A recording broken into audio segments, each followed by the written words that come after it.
আইতাও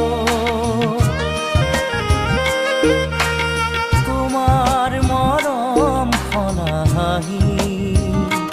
জীৱন শুৱনি কৰা যেন চিনাকি ফুলৰে পাহি